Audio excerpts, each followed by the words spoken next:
Catalunya té una xarxa industrial important, amb indústries del sector químic que, tot i que són molt segures, comporten un cert risc. En cas d'accident químic, l'alarma sonarà a través de les sirenes. El so d'inici d'alarma són 3 senyals discontinus d'1 minut de durada amb 5 segons de separació entre cadascun.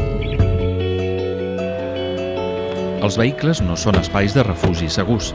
Cal deixar-los ben estacionats i refugiar-se a l'edifici més pròxim.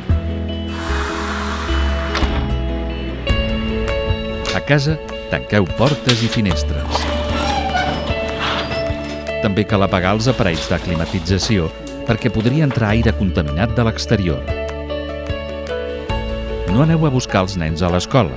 Els educadors ja tenen instruccions de com actuar i els centres estan preparats per afrontar l'emergència. Activem el protocol, ja sabeu com hem de fer. A l'escola, tanqueu-vos a les aules més interiors. En cas que l'aula tingui finestres, baixeu les persianes i seguiu sempre les instruccions dels educadors. Escolteu la ràdio, seguiu el Twitter de Protecció Civil i altres mitjans de comunicació. Les autoritats aniran donant la informació i els consells necessaris en cada moment. Cal evitar fer trucades per telèfon si no és absolutament imprescindible. Les línies es poden col·lapsar.